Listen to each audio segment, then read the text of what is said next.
fallout from the 2024 election. I've talked about this in much more depth if you just follow the live streams, and you can see the recordings if you're watching this on YouTube or wherever you're watching this.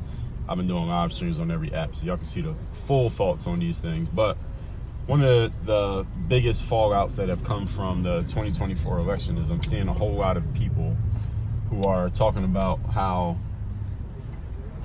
black women specifically, two things, that black women have been, from what I've heard, I'm not saying this is the actual truth, but it's the kind of, if you want to say narrative, I don't even like using that term, but the narrative that has been put out there is that black women, first of all, did their jobs by allegedly, I guess their job is to vote Democrat, specifically for Kamala Harris, who ended up losing the election, and that black women are not being supported because Kamala Harris did not win the election, and that black women have always done their jobs and saved the country and tried to save the country by voting for Kamala Harris. And it was like 97% of black women voted for Harris. That's one data point that has been put out there.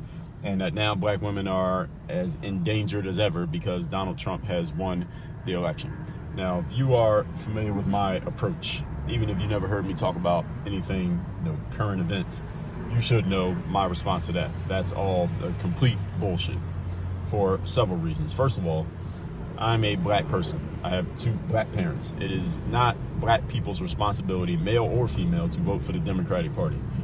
That's one thing. Number two, while I'm on the subject, why is it that when a black person is a supporter of the Republicans or a Trump supporter or MAGA or whatever other term you want to use, people often use these as pejoratives, like as an insult.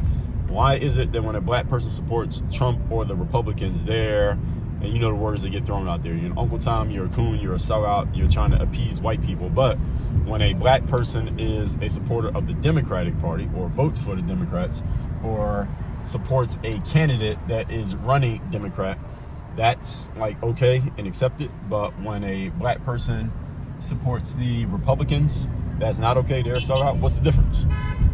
Because the Democratic Party, just like the Republican Party, is not black owned. The Democrats ain't no black organization. Democrats are not a black business. Being a Democrat is not a black job. So why is that all of a sudden why is there this juxtaposition between these two? And they are both owned by white people. They're both controlled and run by white people. You think what, just because they put a black person in the front a couple times, Barack Obama, who is from Kenya, ain't from the hood, was raised by white people in Hawaii, and Kamala Harris, allegedly from Jamaica. I don't think she's from Jamaica, but let's say she spent some time in Jamaica, was raised in Canada, has a Indian mom and a whole bunch of Irish in her background, depending on what you want to believe. You could even say she's partially black, but she ain't from the hood either. This is what y'all want to support. This makes you black. This is a proof of your blackness. You're supporting this. How? I don't understand that. That just doesn't make sense to me. But anyway, not even the main thing I wanted to talk about here. I'll talk about that at a later date. The fallout from Kamala not winning the election, specifically people talking about women and specifically talking about women of color. I will give you that Kamala Harris is a woman of color. I will not give you that she's black because I just told you why. And the thing being, all of the women and the feminized men talking about this have framed this in a very emotional way. And this is a problem because if we are to elect a woman ever, I think at some point it's going to happen. If we are to elect a woman to be the leader of the United States, which ostensibly makes her the leader of maybe all of the free world, as long as America holds its position of power that it holds as of today. That power is slipping right now, so who knows if that's even going to be a thing. Maybe it'll just be the leader of America, not the free world, because there are other countries about to take that spot. But let's just say America. This person can't be more emotional than they are logical. A woman who's going to become the leader of our country has to have a little bit of testosterone, a solid amount of testosterone. Not even solid, let me go further. A significant amount of testosterone in her approach. Why? Because a leader needs to be objective. A leader must be dispassionate. A leader has to be able to look at things logically. What I'm hearing from a lot of the women who are either supporters or, just call them supporters, of the concept of Kamala or the concept of a woman being in a leadership position in our country, everybody's everybody is defaulting to emotions. Oh, y'all let black women down. Or I saw somebody who offered a critique of Kamala's campaign. They said Kamala was just a weak candidate. Kamala Harris was a weak candidate. That's a fair critique. Her campaign was weak. She is not a good public speaker. And to win the presidential election, by the way, if you didn't know, presidential elections in the United States are a public speaking competition. That's what it is. Not a competition of policy. It's not a competition of your qualifications. It's somewhat a referendum on your track record, somewhat, especially if there's an incumbent. But what the political election really is a public speaking competition, because people vote for the person that they like. And how does someone decide if they like you or not? By listening to the things that you say publicly. People don't dig into your policies and look into details and is this policy feasible? Is this going to work? Like Mark Cuban, working for the Democrats, kept going at Trump on the tariffs and all these things that Trump was saying he was going to do. Mark Cuban's trying to quote unquote prove that those things wouldn't actually work. Didn't matter. People do not pay attention to details like that. People are not that smart. So Mark Cuban was really wasting his breath and made himself look stupid by co-signing Kamala. And now he's on the outside looking in after Kamala lost. Would have looked great if she won, but he looks dumb now that she lost. That's the bet that he placed. But the whole point here is Kamala Harris is not a good public speaker. She did not have the presidential aura of let's say a Barack Obama, not even of a Hillary Clinton. So it's not about her being a woman, and she's only one other woman to compare her to. So we don't have a big enough sample size. But she didn't have the presidential aura of an Obama, not even of a Joe Biden, not of a George W. Bush, not of a McCain or Romney, and not of a Donald Trump. She just didn't have it. She was just a bad candidate. It has nothing to do with her being black that she was a bad candidate. It's not because she's a female she was a bad candidate. She was just a bad candidate, period. She was just bad. That's why when she tried to run for president in 2020, she didn't even make it to the primary season. She dropped out because her campaign was terrible. She was trash. Even as vice president. You know 92% of the people who were on her staff during her time as vice president quit? Now, y'all don't know that because most people don't pay attention to these kind of details. 92% of the people who were on Kamala Harris's staff as vice president, which she is as of this recording, by the time you see this, she's still vice president, I think. 92% of her people quit on her. Why? Because Kamala Harris is not a good leader. She's just not a good leader. That's why people didn't want to work for her, and they left her administration, or whatever you call it when your people work for you as VP. They left her staff. They left her team. She just wasn't a good candidate. And when people point this out, what I'm hearing in response, I've seen multiple black people saying this, males and females, and white people who consider themselves, I guess, allies of black women, that, oh, well, you're only attacking her because she's a black woman, or this is more of the closeted racism and misogyny against black women in America. And I'm not even questioning. I believe that the people who say this believe this. They believe that this is misogyny, and they believe that this is racism. And that's exactly the problem. I'm not even questioning whether they're right or wrong. It's a matter of opinion. What I'm challenging is that if every time a female as the leader or a female as a proposed leader gets criticized or attacked, or there's some type of negative press or story or comment made about her, and the only response that people can get, or the knee-jerk response people have, is that, oh, well, you're only going at her because she's a woman, i.e. misogyny, or you're only going at her because she's a person of color, i.e. racism. See, those are emotional responses.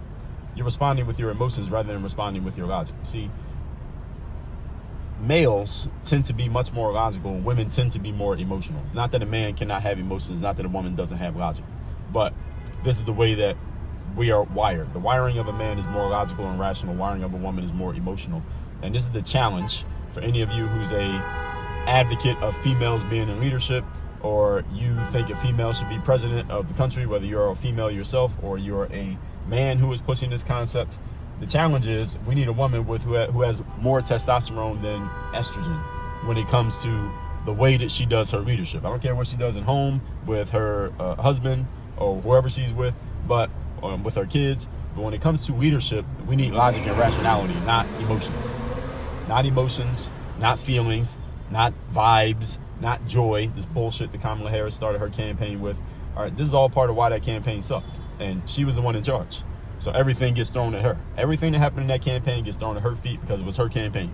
That was the Kamala Harris campaign. So whether one of her staff members came up with it, the social media team came up with it, the Democrats told her to do it, doesn't matter. It all gets laid at your feet because that's the penalty of being a leader. Same thing with Donald Trump, same thing with Obama, Joe Biden, George W., Bill Clinton, everybody else who's run for president or been president. Everything is laid at your feet when you're the leader. So you cannot deflect the criticism with emotion. You can't criticize Kamala because she's a woman. That's misogyny. Imagine if she had won, what people will be saying now to defend any critique of her. And I'm talking about when she actually gets into office and starts doing stuff. You think she's not going to be criticized? You think people wouldn't push back against some of her policies and some of her decisions and some of the things that she says at a press conference or at some meeting or what she says during the State of the Union? You think that's not going to get criticized? Isn't that what they do to every president? Imagine if Kamala Harris had won the presidency, right? And then she goes and gives the State of the Union, which the president does every year. She gives the State of the Union. What normally happens after the State of the Union? We know what happens. You got the people who are on the side of the president. They go up and basically co-sign everything the president said. Then you have the other side, whether that's the Republicans or the Democrats in this two-party process system that we have right now. The other side, the opposing side, goes up and they criticize everything the president said. That's what they do. Imagine what people would do after Kamala gave a State of the Union. What kind of response would that be? So she's a Democrat, right? So let's say she had won. So then the Republicans would come up in the, what do they call it? The reaction room or response room, something that they call it after the State of the Union, where they basically criticize whatever the president said. They would criticize everything Kamala said. And let's say that this Republican doing the criticism is a white male. Tell me what kind of reaction his reaction would get. Of course, everybody's going to say, oh, he's only saying that because he's racist. He's only saying that because he's misogynist. See, this is the reason why we need women in leadership, because we got this misogynist, racist country, and we got to show these people that they can't be misogynist and racist against a black woman. Bullshit. That has nothing to do with it. The point of her getting criticized that she's the president, or she was running for president, and right now she's the vice president, she can be criticized, and her work is being criticized. You notice that people who are in presidency or vice presidency can't say, well, you're only criticizing. Donald Trump can't say you're only criticizing me because I'm a white man. Even Obama, when he was president, as a black man, a lot of his defenders deflected from any criticism about him by saying, oh, they're only saying it because they're racist. They're only saying it because he's black. Bullshit. They're saying it because he's the president. And when you're the president, that's the number one job, the biggest job you can have, biggest employment you can have in the United States of America is to be president. You're going to get a ton of criticism because half the country didn't vote for you. And half the people who are paying attention to politics don't like the fact that you're in that position. They may not agree with a lot of your policies and decisions, and they're going to criticize you. This is the game that you're in. So this whole feminized thing of it's misogyny and racism every time somebody says something about a woman or a person of color, or is this misogyny? Let's say the woman happens to be white. Some white woman tries to run for president sometime in the future. We can't do this. And if this is what we're doing, then that woman shouldn't be leading. That's the bottom line.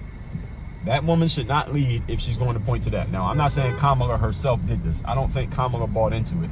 I think she happily allowed it. I think she happily allowed her supporters to say it. She didn't say it, but I think she happily allowed it. And any woman who steps up to actually run for president, if I was going to vote for them, I want to hear them say what I'm saying right now. Like, listen, I'm running for the biggest job in the country, and I can be criticized. I can be attacked. I can be talked down about just like they would do to a man. Why? Because I'm running for the biggest job in the country. It's not about my emotions. It's not about my vibes. It's not about any of that. It's about the job that I do, and people have a right to criticize that. And any woman who can't handle that shouldn't be running for president. If I hear a candidate say that, a woman, then I'll say, damn, she got my attention. I'm not saying she's going to have my vote, but she'll have my attention if she says something like that. I ain't heard a woman say that yet. I haven't heard a woman say that regarding Kamala yet, after she goes. And this is a problem. And this is one of the reasons why God decreed that man is the leader and that woman is the helpmate. That's not a Dre theory or a principle. God said that. He made the man. He created the woman to be a helpmate to the man, a supporting cast member to the man's star of the show. That's the way it was decreed by the Creator. And there's a reason why we've had male leaders. There's a reason why we've never seen a war won by, or even a battle won by a female army. There hasn't been any. You've never seen an army of females defeat an army of males. It doesn't happen. Why? Because men are built for leadership. Women are built for support. That's just what it is. Now, you may say, well, women have become CEOs. Women have become president in other countries and things like that. Yes, they have. That's because men have created so much structure, law, and order amongst human beings that a woman can ascend to a leadership position. She doesn't have to worry about getting her head cut off physically because the structure is in place to where people are going to honor and respect the position. Not because she had to go beat anybody or do anything to get it. When I say beat anybody, I mean like beat people where she could possibly physically suffer harm. The places where women have ascended to leadership is because that is not a possibility. So miss me with the women have ascended to leadership. Women have ascended to leadership once the structure was built. Could a woman ascend to leadership if we were in a state of complete barbarism, if the dollar didn't matter anymore, we were in a state of complete chaos in the United States of America? I'm sitting in the parking garage of Whole Foods right now. We were in a state of complete chaos where you could just take what you want from Whole Foods and the money doesn't matter. And it's whoever can steal the most gets food, and whoever can't steal anything gets nothing. Tell me, in what situation anywhere in America would a woman ascend to leadership if we were living in that type of world? Answer is no fucking where.